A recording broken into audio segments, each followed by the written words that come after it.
Bonjour à tous, c'est Mathieu de French Rolling Team. Aujourd'hui, je vais vous faire une petite série sur le 7555 suisse.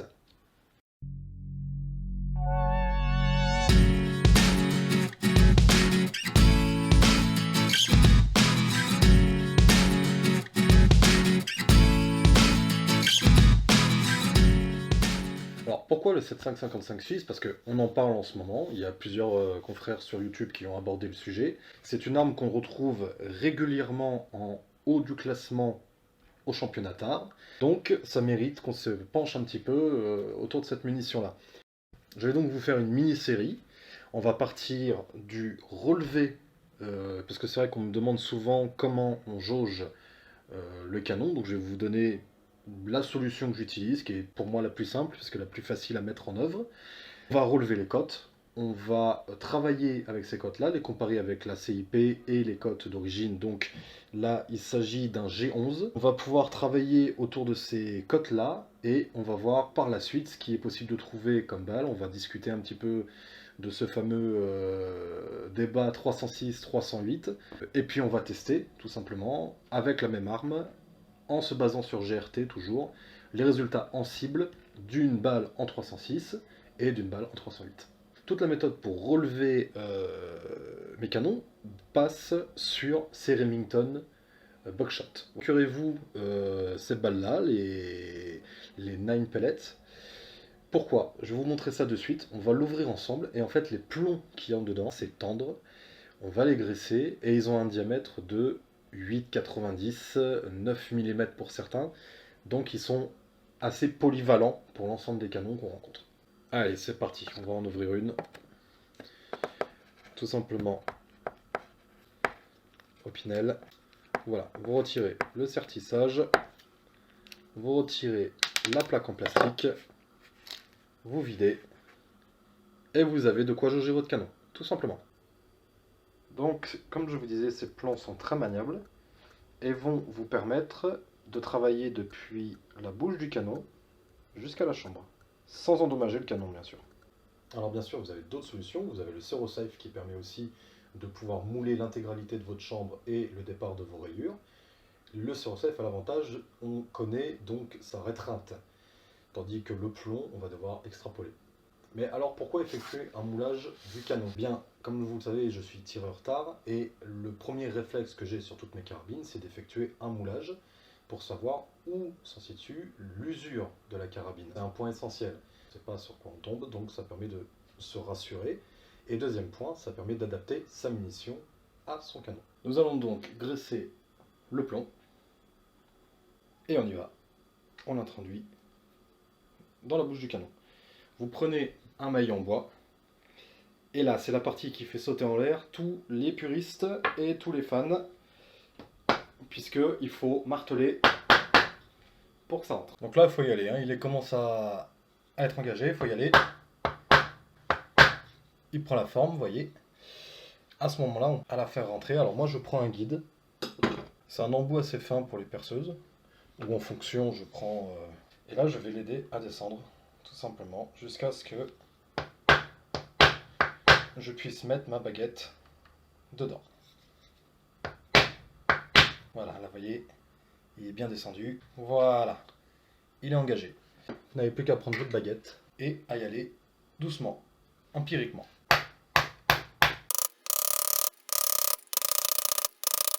Hop, vous voyez là, même à la main. Voilà, vous avez entendu ce bruit. Vous avez obtenu un moulage. Vous obtenez donc un moulage avec deux belles rayures à mesurer. Et bien, maintenant qu'on a le coup, nous allons procéder pareil pour le 431.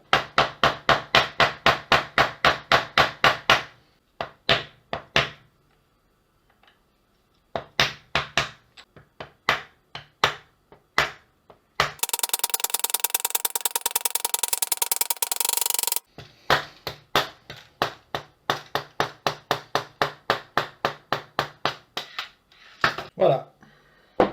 Voilà, donc nous obtenons donc deux moulages. Vous voyez bien apparaître les rayures, ici pour le G11 et celui-ci pour le 431. Vous l'aurez remarqué sur l'accéléré, celui-ci avait plus de mal à descendre le long de la carabine. Et vous voyez, les marques sont plus nettes sur le K31 que sur le G11. Et donc, temps de sortir mon outil préféré, Jack. Jack Palmer.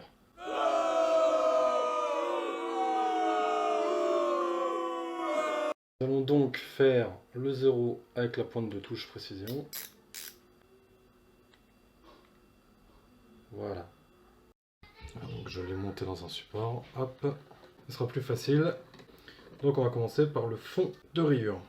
Sur votre fiche CIP, le fond de rayure est caractérisé par la cote Z. Vous voyez, ça débraye. Nous avons donc 7, 76, 6. Allez, pour la forme, je vais effectuer 3 mesures et faire une moyenne.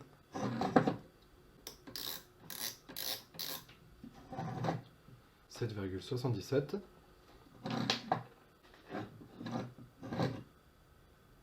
7,77,4 que nous allons passer donc au K31. Vous voyez ici que les rayures sont encore plus franches. Nous allons mesurer ça ensemble de suite.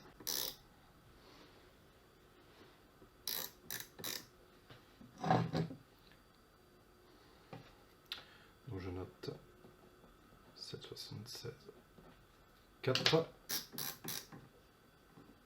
Je suis pas tout à fait. Voilà.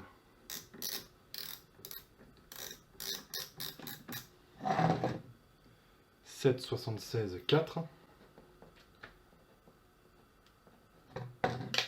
Donc je vous coupe à chaque fois au montage, hein, mais je fais le 0 à chaque prise.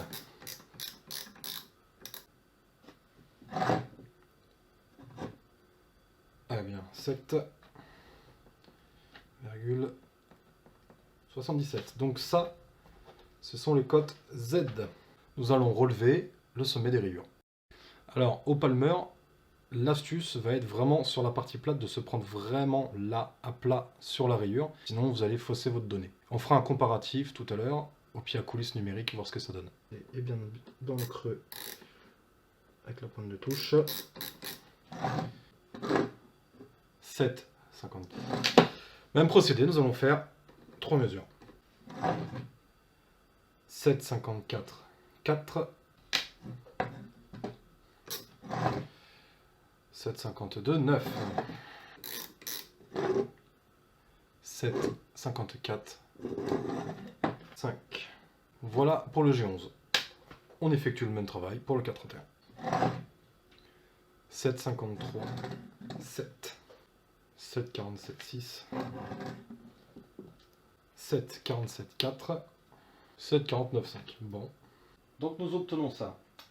Sur la cote Z, nous obtenons 7,77 et nous obtenons 7,76 pour le K31. Donc ça, c'est le fond de rayure, c'est la cote Z. Au sommet de rayure, on obtient 7,54,5 pour mon G11 et 7,48,2 pour le K31.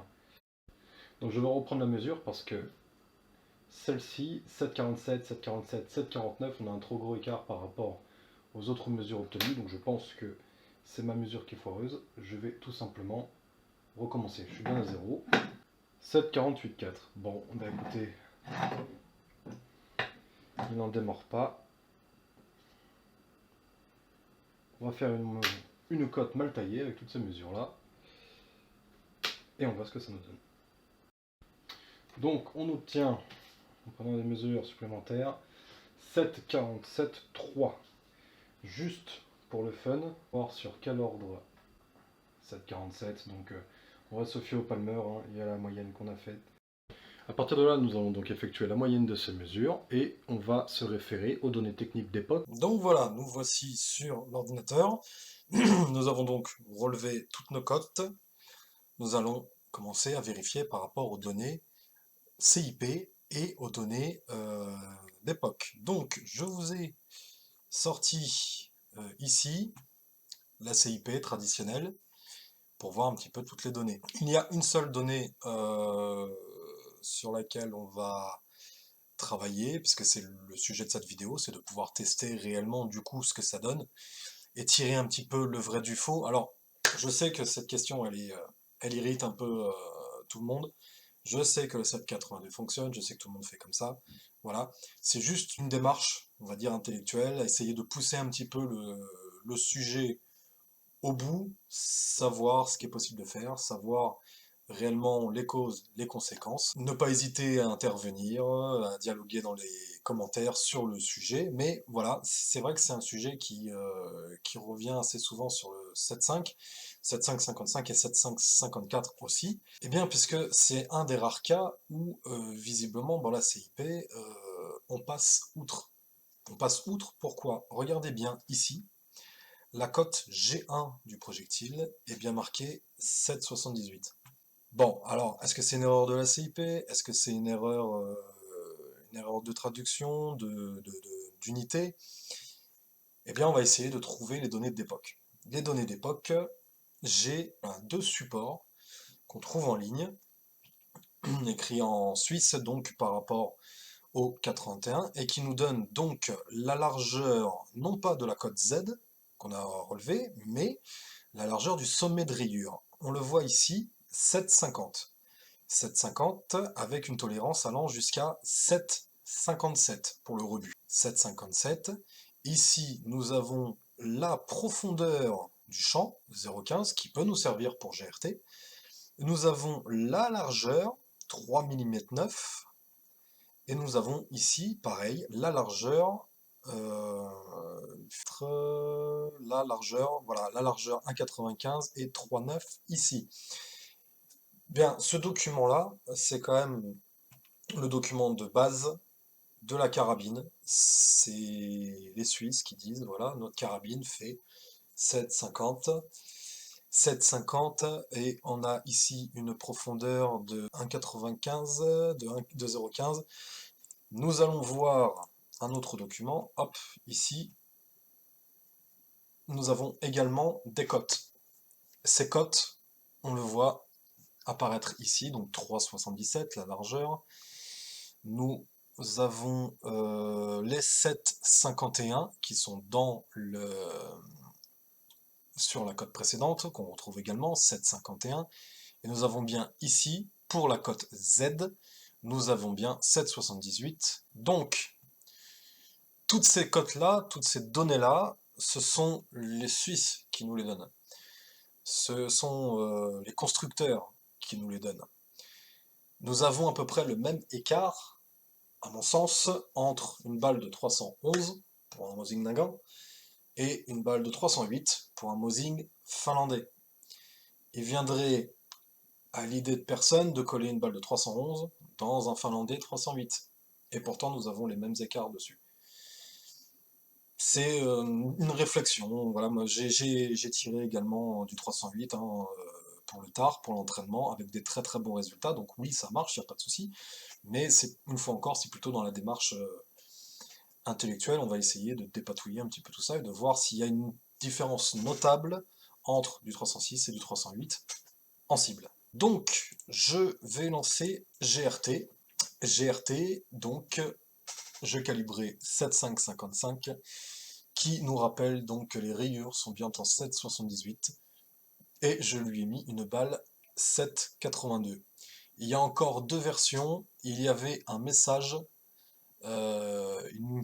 d'erreur qui signalait que la balle était surcalibrée par rapport à l'alésage. Ça fait deux versions qu'elle a disparu. Ce qui va nous intéresser, c'est ici.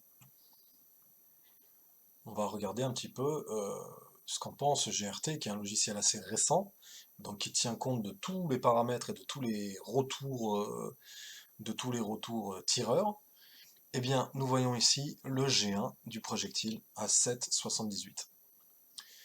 7,78. Nous sommes tous à 7,78 sur tous les supports que nous trouvons. La cote référence est 7,78. Donc c'est la problématique, elle est là. Elle est ma réflexion, c'est tout le monde va penser que je pinaille. La réflexion mécanique, elle est là. On me dit de mettre du 7,78 dans un fusil qui est capable de tirer du 7,78. Il ne me serait pas venu à l'idée tout de suite de mettre du 7,82, même si encore une fois tout le monde le fait, voilà, patati patata. Je ne vais pas apprendre la vie aux anciens, hein, ils savent ce qu'ils font. Pour ceux qui me posent la question, savoir est-ce qu'il existe des modèles de 306? Eh bien, moi j'en ai trouvé quelques-uns. Et ici, sous GRT, si vous tapez 306, eh bien vous avez des balles disponibles. Alors, il faut faire quand même un petit tri, notamment la Reichenberg, la Peregrine, pardon, autant pour moi, la Peregrine VLR4 n'est plus au catalogue. Peregrine fait de la monométallique, comme TPM, mais cette dimension-là, en 306, n'est plus au catalogue. Par contre, vous pouvez toujours trouver la Delsing, vous pouvez toujours trouver l'Aero, vous pouvez toujours trouver la Reichenberg et la Sax. Il suffit juste de chercher avec ces références-là qui apparaissent sur Internet, vous les avez. Et sinon, je vous en ai parlé, je vous en ai déjà parlé plusieurs fois, il y a la possibilité de faire usiner une balle par TPM sur mesure, en extrapolant à partir d'une GPU 11, un petit peu avec ce que vous avez envie d'essayer. Eh bien, c'est tout à fait possible. Dans les vidéos futures, on fera le comparatif entre une monométallique en 306 et ce qu'on peut en tenir au 308. On fera vraiment le distinguo, vraiment la différence. On verra si ça vaut le coup de s'ennuyer, on verra si ça vaut le coup de faire usiner le 306. On va voir ce qu'il est possible de faire. Je vous ai lancé, pour comparer, le 762-53 finlandais qu'on va trouver dans les Mosin Nagant. Vous voyez donc la L6 qui est à 77 mm et vous avez ici le profil de la balle qui est à 7,85 en G1, le 308. Si vous prenez celui-là, le 7,62-54R, vous avez 77,16 mm, et vous avez ici en profil de balle 7,92. Pourtant, il ne viendrait jamais à l'esprit de quiconque de tirer une 311 dans un finlandais en 308. Donc c'est cette démarche-là qui m'attire, c'est cette démarche-là qui me pose un peu souci, intellectuellement parlant. Pas encore, sûrement que je pinaille, sûrement que c'est pas de zob, mais la réflexion vaut quand même le coup d'être faite, et le test vaut quand même le coup d'être réalisé. Vous voyez, dans cette simulation-là, j'ai gardé les mêmes paramètres. J'ai donc choisi le 762-53R, qui est donné pour des rayures de 7,83, et je vous ai ici mis une Sierra classique 174 grains en 7,90, donc du 311, et vous voyez, le logiciel sur ce coup-ci nous donne deux alertes, donc la profondeur de siégeage qui est trop importante déjà, et si on se positionne ici sur ce triangle d'avertissement, il nous signale que la différence entre le diamètre interne du canon et de la balle est supérieure à 0,6%.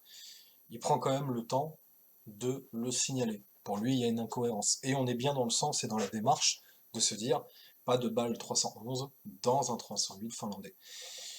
Voilà juste sur quoi je voulais attirer un petit peu l'attention. Je vais me faire défoncer dans les commentaires, j'en suis sûr.